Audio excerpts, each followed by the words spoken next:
നിരാലംബരുടെ ആശ്രയമായി പതിറ്റാണ്ടുകളായി നരുക്കിനി കേന്ദ്രമായി പ്രവർത്തിക്കുന്ന അത്താണിയിൽ ഹാർമണി വില്ലേജ് ഒരുങ്ങുന്നു.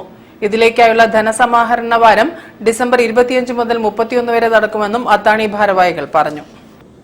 കുടുംബമായി ജീവിച്ച് ചികിത്സ തേടേണ്ട, പരിചരിക്കാൻ ആളുകളില്ലാത്തവരെ പുനരധിവസിപ്പിക്കുക എന്ന ഉദ്ദേശമാണ് ഹാർമണി വില്ലേജിനുള്ളത്. പദ്ധതി ജനുവരി 15-ന് ഉദ്ഘാടനം ചെയ്യും.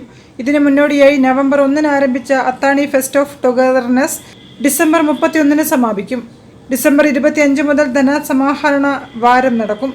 വീടുകളിലും വ്യാപാര സ്ഥാപനങ്ങളിലുമായി വിതരണം ചെയ്ത 50,000-ഓളം വരുന്ന കവറുകൾ 31-നകം ശേഖരിക്കും. വലിയ സാമ്പത്തിക ചിലവ് വഹിക്കുന്നതിന് സുമനസ്സുകളുടെ സഹായം ഉണ്ടാകുമെന്ന് പ്രതീക്ഷിച്ചാണ് വിവിധ ക്യാമ്പയിനുകളുമായി പൊതുജനങ്ങൾക്കിടയിൽ അത്താണി സജീവമാകുന്നതെന്ന് ചെയർമാൻ എഞ്ചിനീയർ കെ അബൂബക്കർ പറഞ്ഞു. വാർത്താസമ്മേളനത്തിൽ general secretary VP Abdul Khader, treasurer KPM Abdul Razak, Muneer Karakkunnath, Naushad Narukkini തുടങ്ങിയവരും പങ്കെടുത്തു. 78ഓളം ഡയാലിസിസ് ചെയ്യുന്ന വൃക്ക രോഗികൾ, 700-ൽ പരം വീടുകളിൽ കിടപ്പ് രോഗികളെ ഡോക്ടർമാരടങ്ങുന്ന സംഘം ചെന്ന് സന്ദർശിച്ച് അവർക്ക് വേണ്ട കെയറുകൾ നൽകുന്ന ഒരു ഹോം കെയർ സംവിധാനം പ്രവർത്തിക്കുന്നു.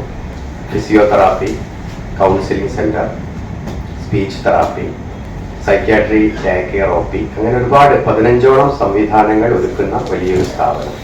ഈ സ്ഥാപനത്തിന്റെ സേവന പ്രവർത്തനങ്ങൾ മുന്നോട്ട് കൊണ്ടുപോകാൻ ഞങ്ങൾക്ക് ആവശ്യമായിട്ടുള്ളത് ഒരു മാസം 23 ലക്ഷം രൂപയിലധികമാണ്.